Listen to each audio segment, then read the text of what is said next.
এসো ঘরে এসে বসবে। এসো। না, এখন বসবো না। কেন বসবে না? তোমার জন্য একটা সংবাদ নিয়ে এসেছি। বাবা, কি এমন সংবাদ শুনি? আজ সকালে ঢাকা থেকে ভাইয়া এসেছে। সকালবেলা এসছে আর দুপুরে খবর পেলাম? আচ্ছা ঠিক আছে, তুমি যাও। কেন, তুমি আসবে না? না। কারণ? কারণ তোমার ভাইয়া এখন শহরের মানুষ। শহরের আলো বাতাস তার অনেক পরিবর্তন করেছে। গ্রামের মানুষের খোঁজ রাখতে যাবে কেন? বুঝতে পেরেছি, তুমি ভাইয়ার প্রতি রাগ করেছো। কেন আমি তোমার ভাইয়ের উপর রাগ করব? আর কোন অধিকারেই বা রাগ করব? তুমি এখন যাবে কিনা বলো? তোমার ভাইয়া তো আমাকে যেতে বলেনি। আমি তোমার কোনো কথা শুনতে চাই না, চলো। না, আমি যাব না। তোমাকে আমার সাথে যেতে হবে। টুম্পা, ছাড়ো বলছি।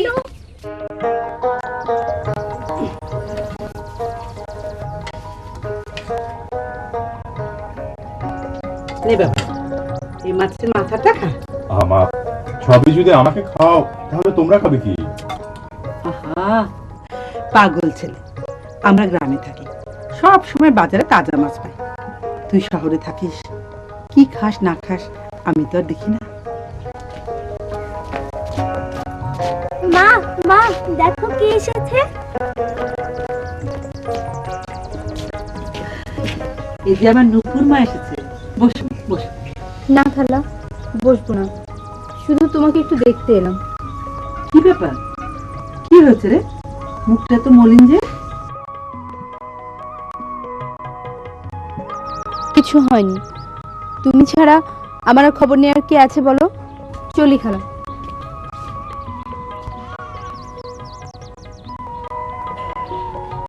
নে বাবা, তুই খেয়ে নে। পাগল নেই, কখন যে কি বলে আমি কিছুই বুঝি না। তুই খা।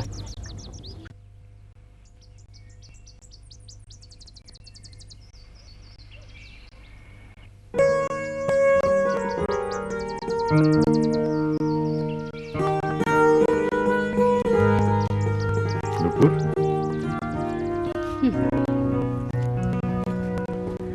এত অভিমান, এত ক্ষোভ সব কি আমার উপর? বক বক করে মায়ের সামনে তো অনেক কিছুই বলে আসছে, আমি তো কিছুই বলিনি। হ্যাঁ, ঠিকই বলেছি। যখনই গ্রামে আসো আমার খোঁজ তো নাওই না, উল্টো আমাকে তোমার খোঁজ নিতে হয়। এই গ্রামে পড়শি হিসাবে যে একজন মানুষ বাস করে সে কথাটা কি ভুলে যাও? তুমি পড়শি হবে কেন? তুমি হচ্ছ আমার সাজানো কাননের পুষ্প, যে পুষ্পের সুবাস শুধু আমার জন্য, অন্য কারোর জন্য নয়। আহা বাবা, এই হাত জোর করে ক্ষমা চেয়ে নিচ্ছি, আর কখনো এরকম হবে না। মেঘে চাঁদটা ঢেকে গেছে,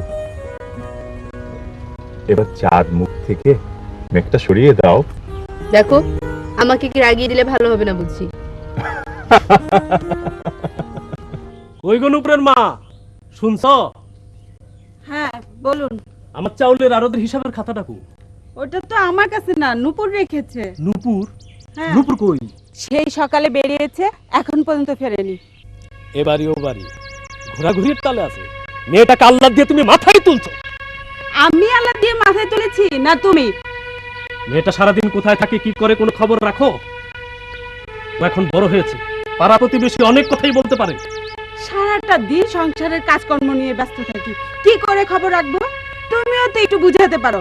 সংসারের কাজ শুধু তুমিই করো, আমি আর কোনো কাজ করি না। না, সারাটা গ্রাম আমি ঘুরে বেড়াই, যত সব।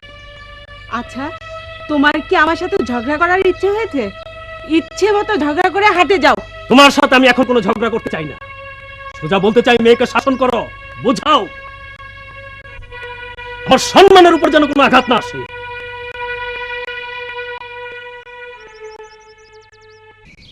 দীর্ঘইতে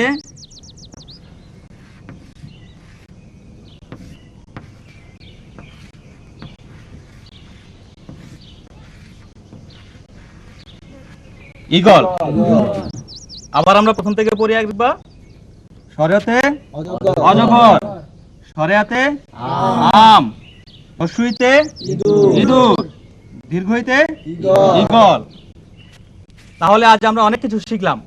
হরবি ভাই, আমাগর আর কেউ মূর্খ কইব না। তাহলে যারা এই গণশিক্ষা সম্বন্ধে এখনো জানেন না, তাদেরকে আপনারা বুঝিয়ে এখানে নিয়ে আসবেন। সবাইকে বলুম এই বয়সে পড়ালেখা কোনো শরম নাই। ছোটবেলা পড়ালেখা অবহেলা করছি। হ্যাঁ, এখন বুঝতে পারছি পড়ালেখাই হচ্ছে জাতির আসল ঠিকানা। বাহ বাহ রহিম ভাই, আপনি খুব সুন্দর কথা বলেছেন। তাহলে আজ থেকে আমাদের স্লোগান কি হবে? লেখাপড়া শিখবো, সুন্দর দেশ গড়ব।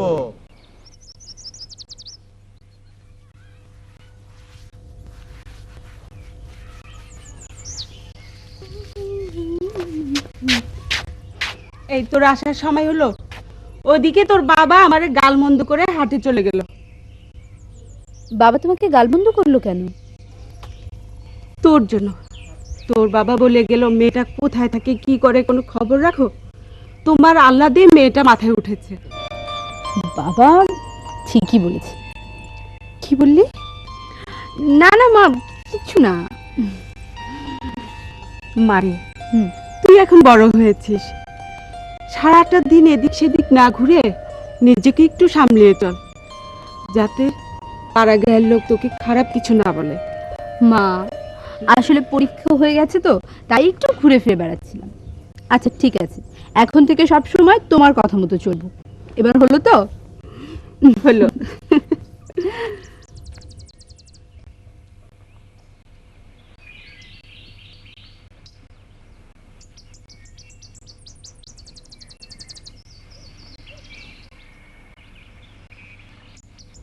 আরে রবি, কেমন আছিস তুই? ভালো। তা তুই বাড়িতে কবে এলি? এই তো 3-4 দিন হয়ে গেল। তা তোর গণশিক্ষার আসর কেমন চলছে? তুই তাহলে আমার গণশিক্ষার খবরও রাখিস? আরে রাখবো না মানে? শহরে লেখাপড়া করি বলে গ্রামের খবর রাখবো না? শুনে খুশি হলাম। শোন, আমার সুদূর প্রসারী পরিকল্পনা হচ্ছে এই গ্রামের সবাইকে একে করে শিক্ষিত করে গড়ে তোলা। এর জন্য যতটুকু শ্রম ও ধৈর্যের প্রয়োজন তা আমার আছে। এবার বল, তোর খবর কি? তোর কর্মসূচির জন্য তোকে ধন্যবাদ না জানিয়ে পারছি না, তবে তুই শুনে খুশি হবি। আমি লেখাপড়ার পর্ব চুকিয়ে দিয়ে শীঘ্রই গ্রামে চলে আসছি। গ্রামে চলে আসছিস? গ্রামে এসে কি করবি? গ্রামের শিক্ষিত বেকার যুবকদের নিয়ে একটি প্রকল্প গড়ে তুলব, যাকে বলে আত্মকর্মসংস্থান। এই মাছের চাষ, বৃক্ষরোপণ, হাঁস মুরগির খামার ইত্যাদি। তোর কথা শুনে খুব ভালো লাগলো।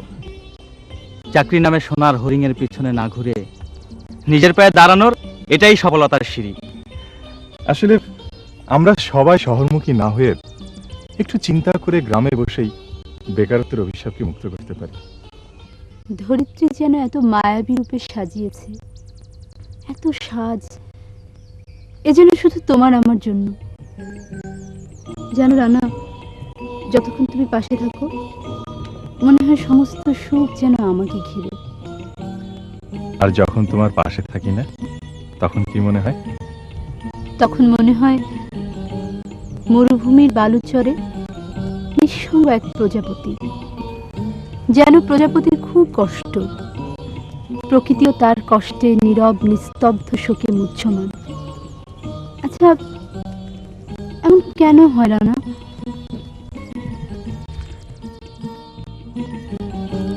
পৃথিবীর ধরন এটাই, স্বাভাবিক।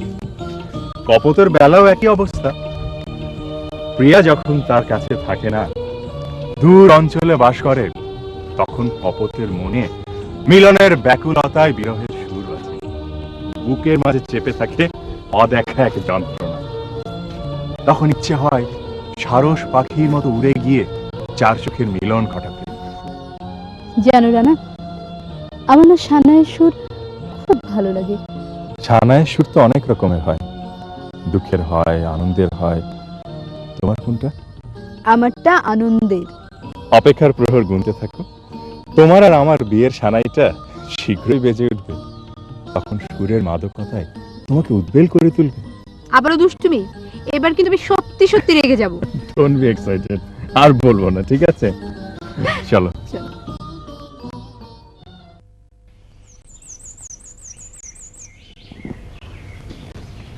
আসি মা, দোয়া করো। ভালো করে খাওয়া দাওয়া করিস বাবা, আর গিয়েই আমাকে চিঠি দিস। ঠিক আছে মা, ঠিক আছে। নূপুর, মায়ের দিকে একটু লক্ষ্য রেখো। সে আর তোমাকে বলতে হবে না। তোমার তো মা, আর আমার কি থামলে কেন? বলো। না, বলবো না।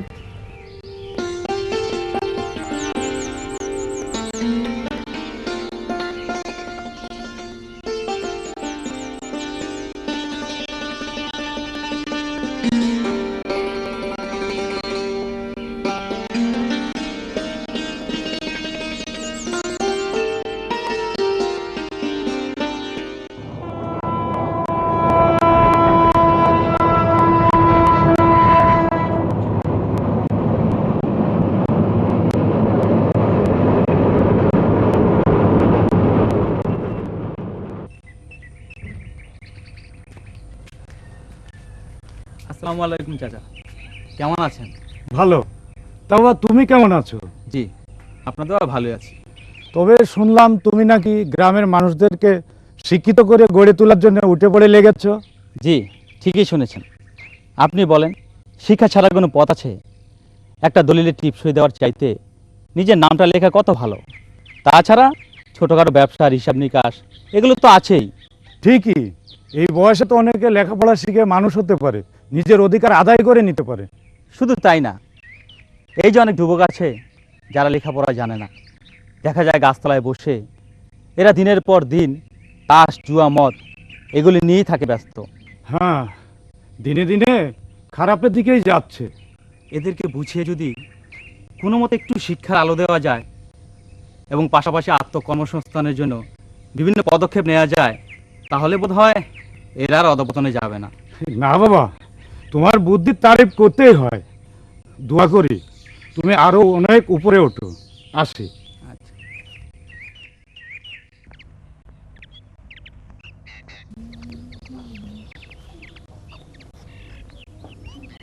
কিরে মা, কি পড়ছিস? পরীক্ষা শেষ তো বাবা, তাই গল্পের বই পড়ছি। ভালো, খুব ভালো। বসো বাবা।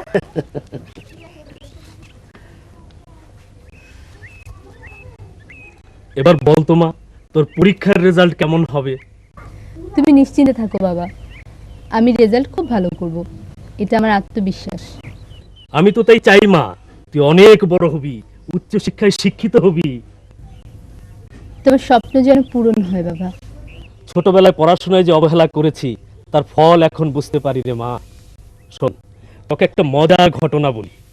আমাদের বাড়ি থেকে প্রাইমারি স্কুল ছিল প্রায় 1 মাইল দূরে। আমি তখন ক্লাস 3-তে কি 4-এ, না আমি তখন 3-র ছাত্র। আমাদের অঙ্কের টিচার ছিলেন নিমাই বাবু, তিনি খুব রাগী। আমাদের ক্লাসে 12 জন ছাত্রছাত্রী ছিল। 11 জন অঙ্কের খাতা টেবিলে জমা দিল, বাকি রইলাম আমি। স্যার খাতা গুনলো এবং আমাদের গুনলো, জানতে চাইলো খাতা কে জমা দিতে বাকি। সহপাঠীরা সবাই বলে উঠলো, স্যার রহমানের। স্যার এবার আমার দিকে তাকালো, আমি তো ভয়ে থরথর করে কাঁপতে লাগলাম। স্যার খুব রাগী। আমি তখন পালানোর জন্য চেষ্টা করতে লাগলাম। পিছন থেকে দেখি বেড়া ফাঁকা, ভাঙা। আমি তখন বইপত্র নিয়ে এমন ভাবে দৌড় দিলাম, দৌড়তে দৌড়তে একেবারে বাড়ি পৌঁছে গেলাম রে মা। এত হাসাহাসি হচ্ছে কেন? মা শোনো, বাবার স্কুল পালানোর ঘটনা। আমার শুনে কাজ নেই। তোর মা একটা বেরসিক মানুষ। কি বললে? না, থাক, থাক। আচ্ছা বাবা, হ্যাঁ বল। তারপর কি হলো? তারপর সেই যে স্কুল ছেড়ে পালালাম, আর কোনোদিন ফিরে যাইনি। দুষ্টুমির কারণে চিরদিনের জন্য আমার পড়াশোনা বন্ধ হয়ে গেল মা। খুব ভুল করেছি। কেমন কাটলো তোর মুক্ত হাওয়ার পণ্যের সোনালী দিনগুলি? বেশ কাটিয়েছি। ভোরের শিশির ভেজা সকাল, রক্তিম সূর্যের আভা, সবুজ শ্যামল আঁকা বাঁকা মেঠো পথ, উপমা দিয়ে শেষ করা যায় না। শুধু পল্লী নয়, সমাপ্তি কেন বন্ধু? হাতের কঙ্কন, ঝিনিঝিনি শব্দ, পায়ের নুপুর, ইয়ার হয়ে যদি তো কোনো প্রসঙ্গ আসলেই এই শালা খালি নুপুরকে টেনে আনে। আনবে না, সে যে তোমার হৃদয়ের পটে একটা তপস্বী, তাকে বাদ দিয়ে তো আর গ্রামের উপমা হয় না।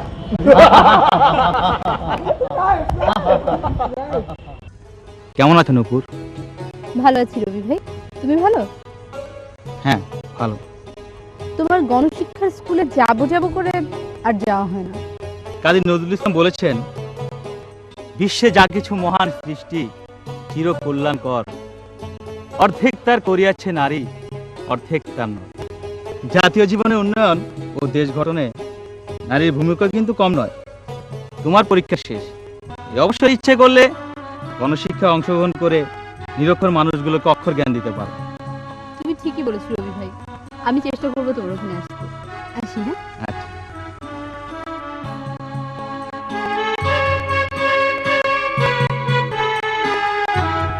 নূপুর, কিছু বলবে রবি ভাই? ইয়ে মানে না, থাক।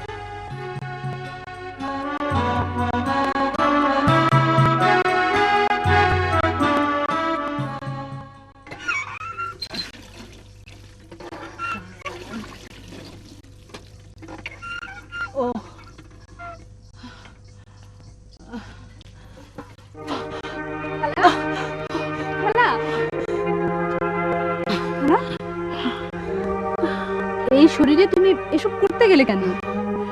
কি করবো বল? সংসারে এত কাজ কে করবে? টুম্পা কোথায়? ও তো স্কুলে গেছে। ছোট মেয়ে। শোনো, এখন থেকে তুমি আমাকে রাখবে, আমি এসে তোমার এই সমস্ত কাজ করে দিয়ে যাবো, ঠিক আছে?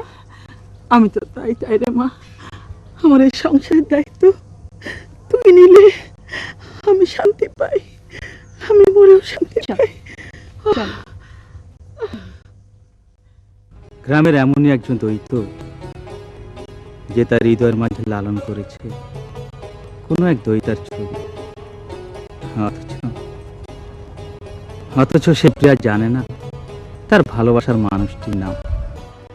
আসলে জীবনে চলার পথে কাউকে না কাউকে প্রয়োজন হয়, আর সেই প্রয়োজনের তাগিদ থেকেই মনের অজান্তে কখন কাকে ভালো লেগে যায় তা সে নিজেও জানে না। এটাই মানুষের সহজ প্রবৃত্তি। আমি তো তেমন একজনকে চেয়েছি যে আমার মনের চাওয়া পাওয়াকে বুঝতে পারে, তার কাছ থেকে সাড়া পেলেই আমি ধন্য। রবি ভাই, একজন মানুষের সাথে একই পরিবেশে বেড়ে উঠলে তখন বোঝা যায় তার চোখের দৃষ্টি কি বলতে চাচ্ছে। তুমি কি বলতে চাচ্ছ তা বোধহয় আমাকে আর বুঝিয়ে বলতে হবে না, কিন্তু মানুষের মন তো একটা, এই মন অনেক আগেই অন্য হৃদয়ে জায়গা করে নিয়েছে। আমি দুঃখিত, পারলে আমাকে ক্ষমা করে দিন। আসি।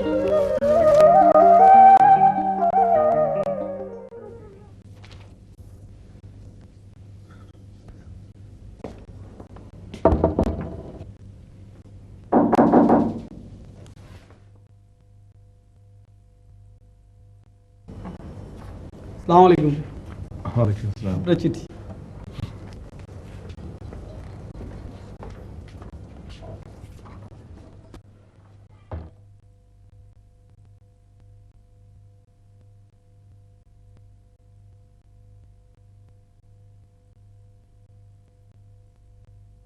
রানা, খালাম্মা হঠাৎ ভীষণ অসুস্থ হয়ে পড়েছেন, তাকে সদর হাসপাতালে ভর্তি করা হয়েছে।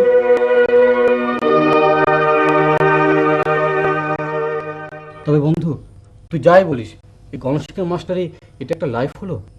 তুই একটা বোকা, চাকরির পিছনে ঘুরে ঘুরে জীবনটা শেষ করে দিবি। এই যে আমাদের রানা শহরে পড়াশোনা করে, কিন্তু ওর ইচ্ছে কি জানিস? আরে না বললে জানবো কি করে? পড়াশোনার পর্ব শেষ করে গ্রামে চলে আসবে। গ্রামে সে ও কি করবে? আহা, আগে আমার কথাটা শেষ করতে দে। গ্রামে সে হাঁসপুরকে খামার করবে, মাছের চাষ করবে, বুঝলি? এভাবে আমরা গ্রামে বসে আত্মকর্মসংস্থানের বিভিন্ন পদক্ষেপ নিতে পারি।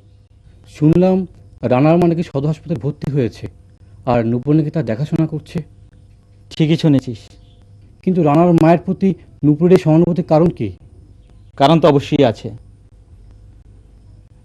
রাজমাতা অসুস্থ, আর রাজবধূ তো পাশে থাকবেই। দেখ, তোর কথা আগামাত আমি কিছুই বুঝি না। তোর এত কিছু বোঝার দরকার নেই, বুঝেছিস? আপনার মায়ের হার্টের একটি বাল্ব নষ্ট হয়ে গেছে, 2 দিনের মধ্যেই ওনাকে অপারেশন করতে হবে। টাকার ব্যবস্থা করুন। ডাক্তার সাহেব, অপারেশন করতে কত টাকার প্রয়োজন হতে পারে? প্রায় 1.5 লক্ষ টাকার মতো। ও মাই গড, এত টাকা কোথায় পাবো?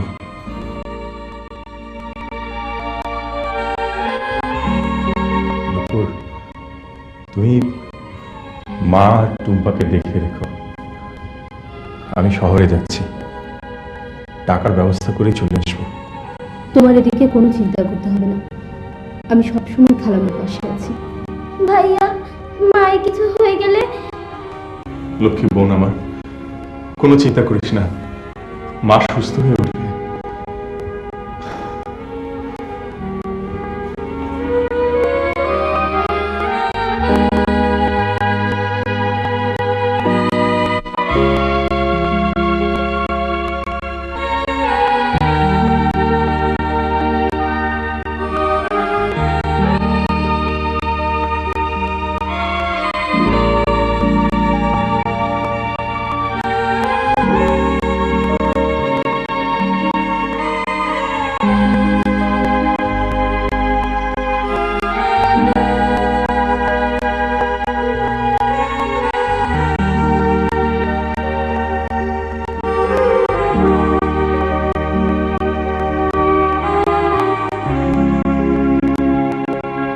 রানা, এভাবে ভেঙে পড়লে চলবে না, মনটাকে শক্ত কর।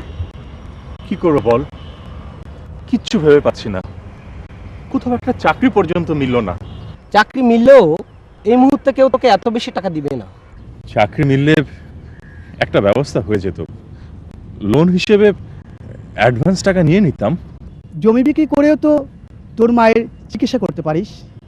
জমি জমা যা ছিল তার একটা অংশ বিক্রি করে পড়াশোনার খরচ চলছে, বাকি অংশ বর্গা দিয়ে মা কোনো মতে সংসার চালাচ্ছে।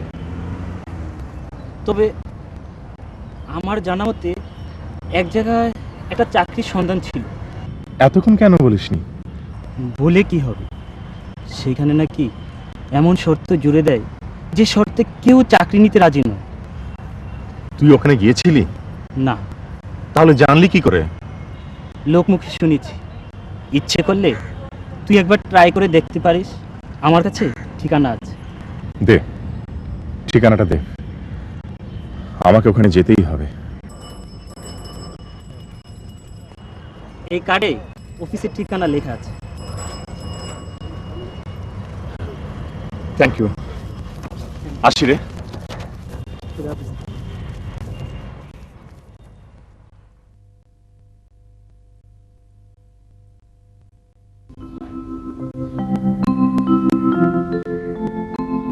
May I come in, sir? Yes, come in. Assalamu alaikum. Walaikum assalam.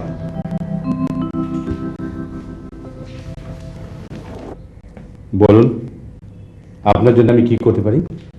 আমি আপনার ছেলের মতো, আপনি আমাকে তুমি করে বললে খুশি হব। ঠিক আছে, তোমাকে আমি তুমি করেই বললাম।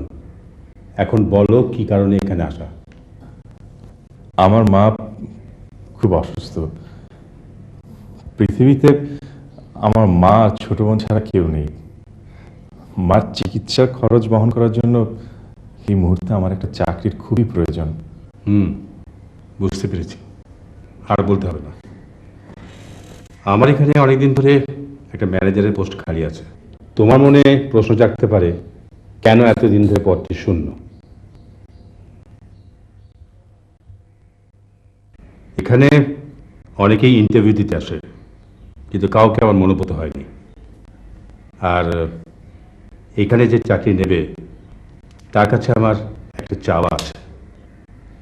এই চাওয়াকে অনেকেই শর্ত মনে করতে পারে, আবার কেউ স্বার্থপরও ভাবতে পারে। যে যাই মনে করুক, আমার চাওয়া আমি চেয়ে নেব। স্যার, আমি কি আপনার চাওয়াটা জানতে পারি? অফকোর্স, চাকরি যখন করবে তোমাকে তো জানতেই হবে।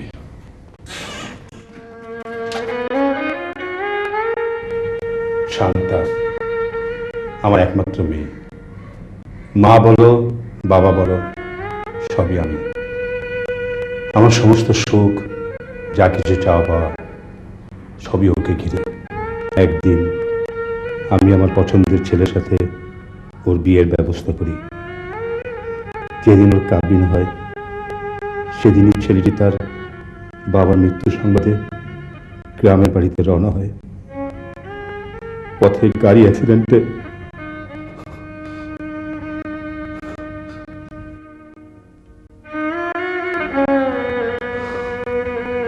আর 6 মাস ধরে মেয়েটি সাদা শাড়ি পরে বিধবার সাজে ঘরের মধ্যে বন্দি জীবনযাপন করছে।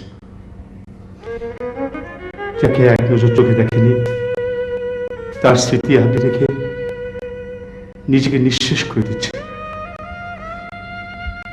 বাবা হয়ে এই করুণ দৃশ্য আমি কি করে দেখি? তাই ঠিক করেছি ওকে আবার বিয়ে দেব, ফিরে আনবো সেই হাসি, সেই চঞ্চলতাকে। তোমাকে আমার পছন্দ হয়েছে। তোমার যদি কোনো আপত্তি না থাকে তুমি আমার সাথটাকে গ্রহণ করো।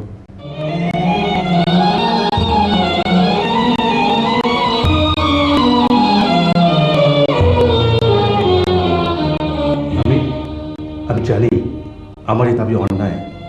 বর্তমান সমাজে চাকরির সাথে এর কোনো সম্পর্ক থাকতে পারে না।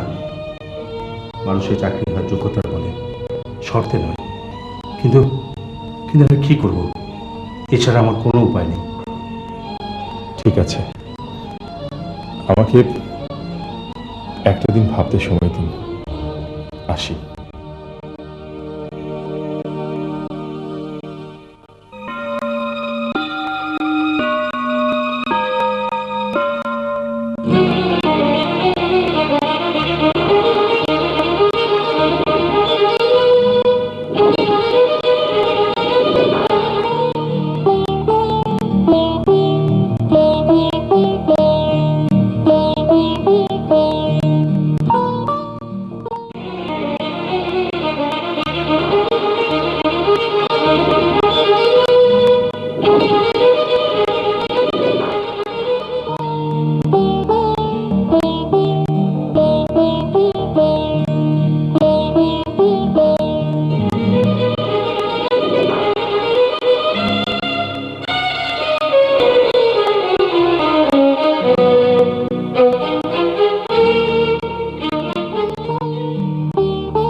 শান্তা, অফিসে যাচ্ছিলাম, তোর কোনো সারা শব্দ না পেয়ে এখানে চলে এলাম। মা, তোকে একটা কথা বলি। বলো বাবা। এই 4 দেয়ালের মাঝে জীবনটাকে আর কতদিন বন্দি করে রাখবি? বাইরের একটু আলো বাতাসের তো প্রয়োজন আছে। আলো বাতাস এগুলো আমার জন্য নয় বাবা। হেয়ালি কথাবার্তা রাখ। তোর এই অবস্থা আমাকে কত কষ্ট দেয় তা কি তুই জানিস? আমাকে আমার মতো থাকতে দাও বাবা। তুমি কেন শুধু শুধু কষ্ট পাচ্ছ? না, এভাবে চোখের সামনে তোর জীবনটা নষ্ট হয়ে যাবে তা আমি কিছুতেই হতে দেবো না। এর একটা সুরাহা করবই।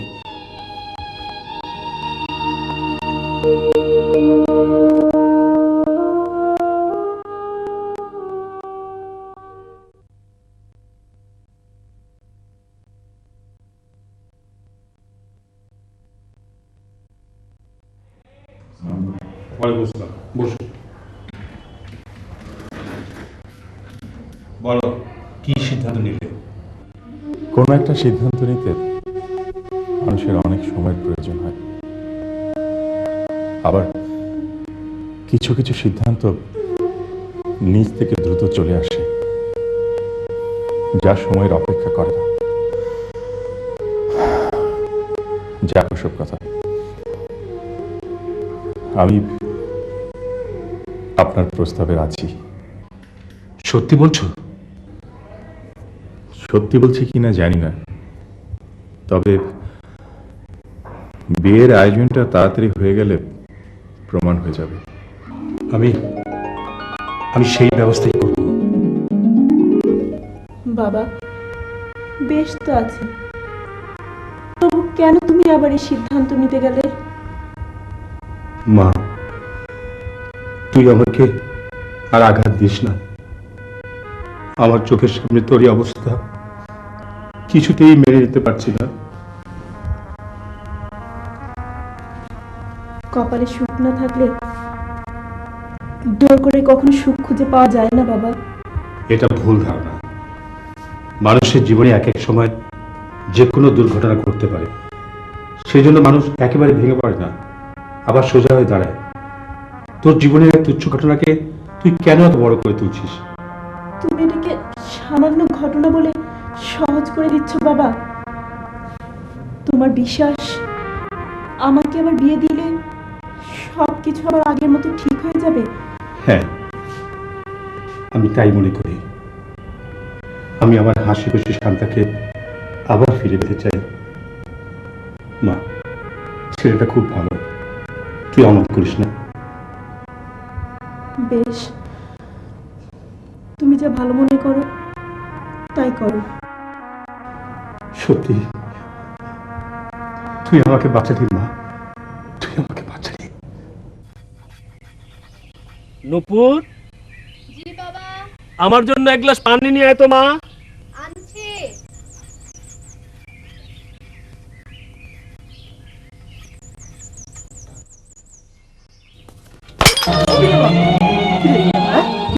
কোনো অসুবিধা হয়নি তো? না বাবা, আমার কিছু নেই। কি করে ভাঙলি? পায়ে হোঁচট খেয়ে পড়ে গেছে। আমি তুলছি। না না, তুই ধরিস না, হাত কেটে যাবে। আমি ঝাড়ু নিয়ে আসছি। মারে, একটু দেখে শুনে চলতে হয়। আমি তো দেখে শুনেই চলছিলাম বাবা, কিন্তু কিভাবে যে পড়ে ভেঙে গেল আমি নিজেই জানি না। গ্লাস ভাঙে ভাঙো, কিন্তু তোর যে কোনো অসুবিধা হয়নি, এটাই রক্ষা রে মা।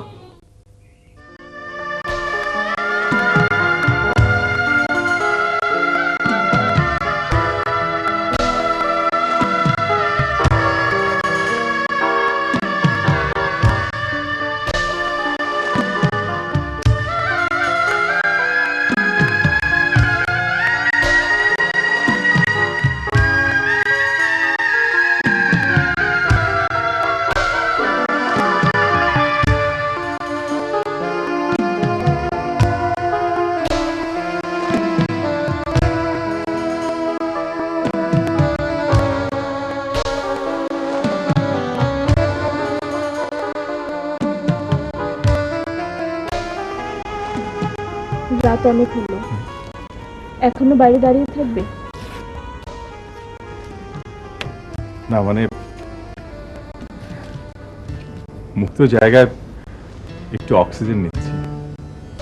ভিতরে কি কার্বন ডাই অক্সাইড বিরাজ করছে? আমার সম্পর্কে বাবা তোমাকে কতটুকু সত্য বা মিথ্যে বলেছে তা আমি জানি না, তবে আমার মনে হয় সবকিছু ভালোভাবে জেনে তোমার সিদ্ধান্ত যাওয়া উচিত ছিল। আমি জেনে শুনেই এই বিয়েতে রাজি হয়েছি।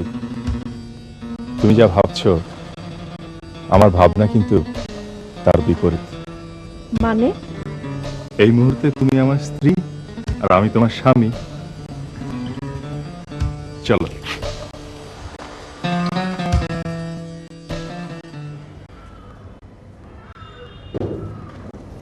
এই নাও 1.5 লক্ষ টাকা চেক। ভালোভাবে তোমার মার চিকিৎসা করাবে। দোয়া করবেন যাতে করে আমার মা সুস্থ হয়ে ওঠে। আসি। আসসালামু আলাইকুম। ওয়ালাইকুম আসসালাম।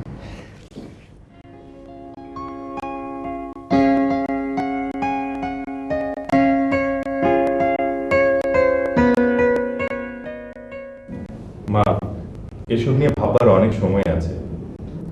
না রে বাবা, বলা তো যায় না কখন মরে যায়। তোদের বিয়েটা দেখে যেতে পারলে আমার শান্তি। মা, তোমার মুখে শুধু ওই মরণ মরণ এই শব্দটা শুনতে আমার একদম ভালো লাগে না। পাগল ছেলে, মৃত্যুর উপরে মানুষের কোনো হাত নেই, সব উপরওয়ালার ইচ্ছে। কখন তাকে ডাক দেয় কেউ জানে না। খালা, তুমি এখনো পুরোপুরি সুস্থ হয়ে ওঠোনি, এত কথা বলার ডাক্তার নিষেধ। নূপুর ঠিকই বলেছে। বাবা, তোর তো এখন চাকরি হয়েছে, আর চিন্তা কিসের? শীঘ্রই নূপুর মাকে ঘরের বউ করে নিয়ে আসবো, কি বলিস? ঠিক আছে, আগে তুমি সম্পূর্ণ সুস্থ হয়ে ওঠো, তারপর ওসব ভাবা যাবে।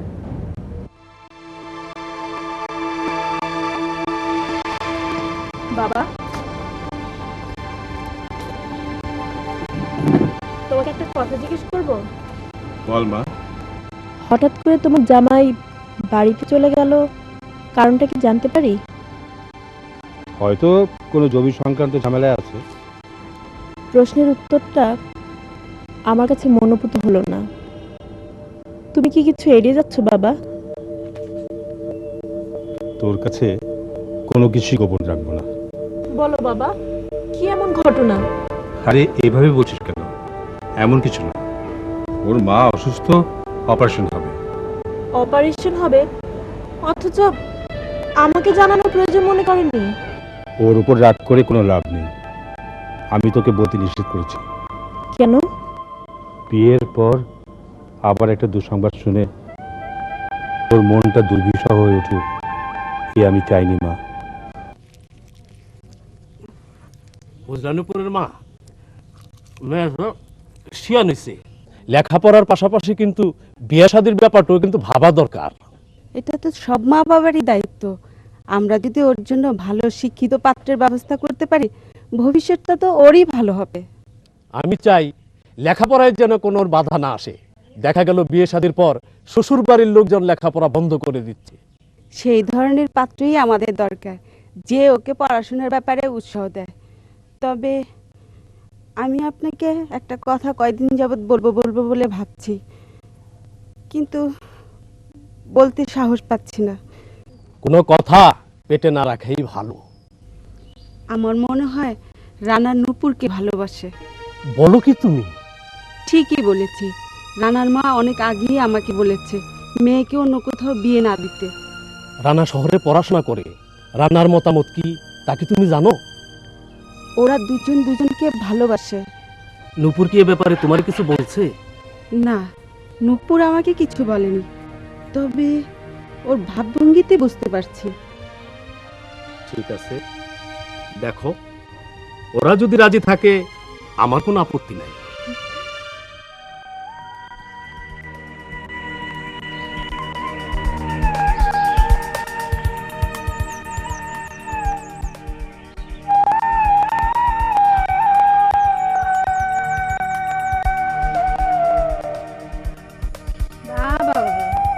একা একা বসে বসে মাছ ধরা হচ্ছে না?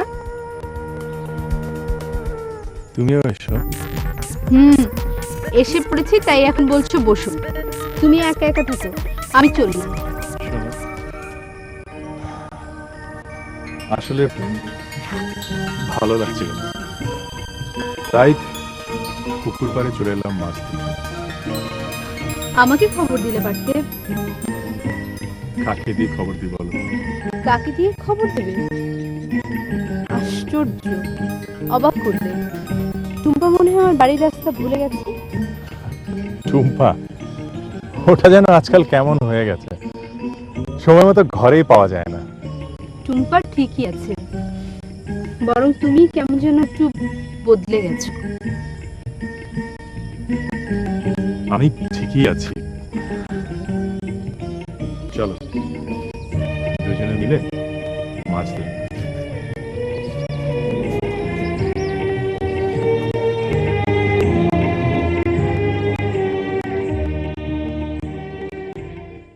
আমার কথা তো চিন্তা করতে হবে না বাবা। শোন, আমি নুপুরের বাবা মার সাথে পাকা কথা বলতে চাই, আর দেরি করতে চাই না। তুই তাড়াতাড়ি ছুটি নিয়ে চলে আসবি। মা, তুমি এত তাড়াহুড়ো করছো কেন? সময় হলে সব ব্যবস্থা হবে। না ভাইয়া, তোমার আর কোনো কথা শুনতে চাই না, এবার আমার একটা ভাবি চাই। বাবা, বুড়িটার মুখে দিকে খই ফুটেছে, আর কদিন পরে একটা এ ভাইয়া, ভালো হবে না কিন্তু। আসি মা। হ্যাঁ বাবা।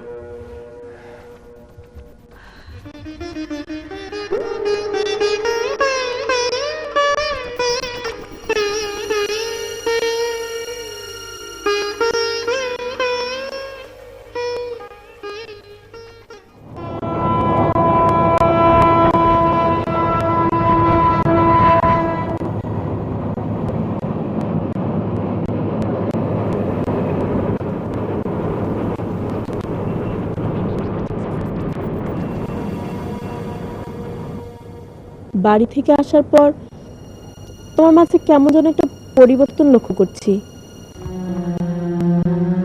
যেমন?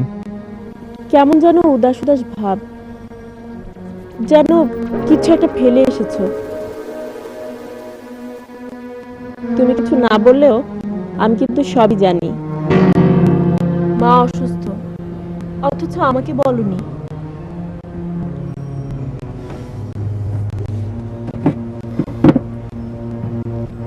শোনো, তুমি আমাকে ভুল বুঝো না, তোমার মন খারাপ হয়ে যাবে, তাই আমি তোমাকে বলিনি।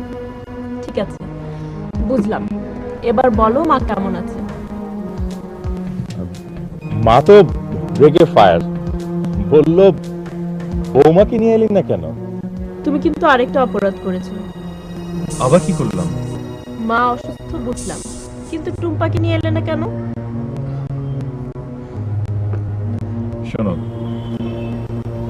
মা এখনো পুরোপুরি সুস্থ হয়ে ওঠে, তাই টুম্পা মার দেখাশোনা করে।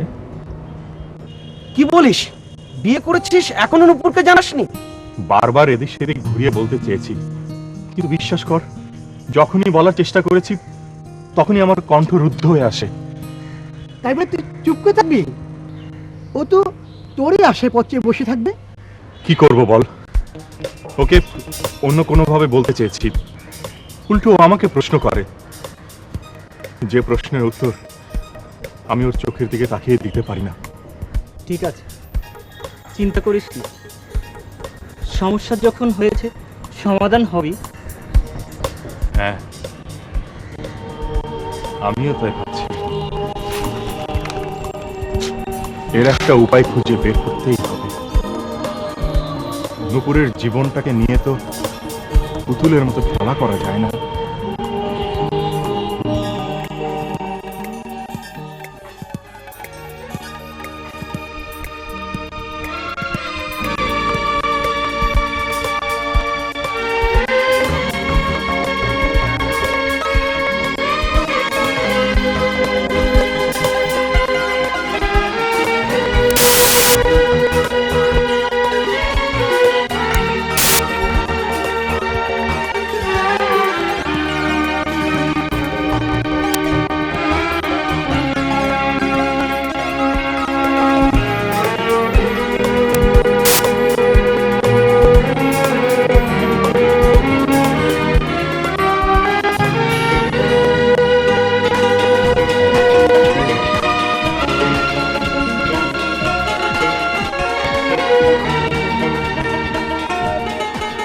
জানো না, আমার না সানাইয়ের সুর খুব ভালো লাগে। সানাইয়ের সুর তো অনেক রকম, দুঃখের হয়, আনন্দের হয়, তোমার কিন্তু? আমারটা আনন্দের।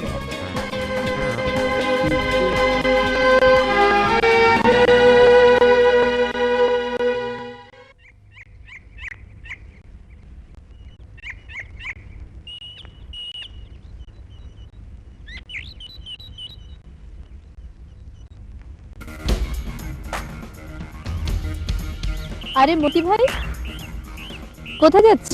যাবো একটু রানাদের বাড়িতে। কেন, কি ব্যাপার?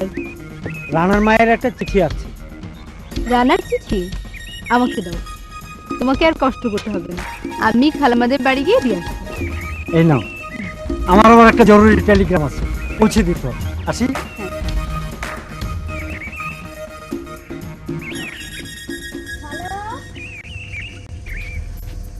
খালা, কি রে মা, কি হলো? খালা, কিছু হয়নি। এই দেখো, তোমার ছেলে চিঠি দিয়েছে, নাও। নেই মা, চিঠিটা তুই পড়।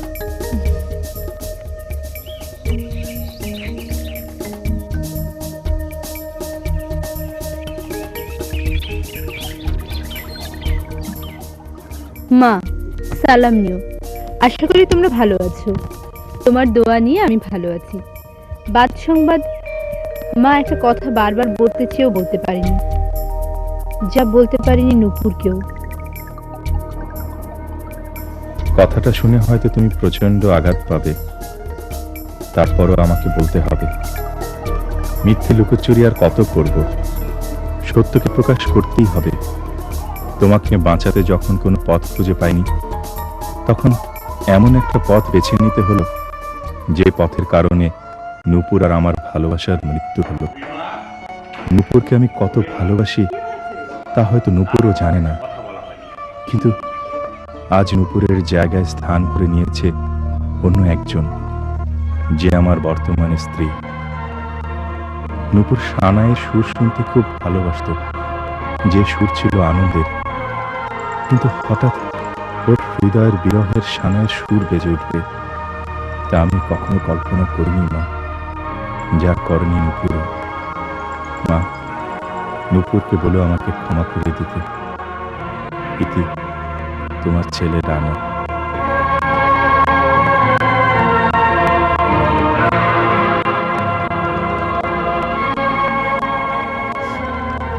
কি রে, কি হয়েছে? তোর চোখে পানি কেন? রানা বিয়ে করেছে।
হচ্ছে না। তোমাকে রাস্তা দেখা কথা হচ্ছিল। আসো। হ্যাঁ ভালো। তোমার কি খবর? আগের মতো আছো না ভালো হইছো? এটা আপনি কি বললেন চাচি? আমি তো এখন ঘর দিয়ে একটু বাইরে হইনি। আমি তো এখন শুধু বাইরে হইতে আছি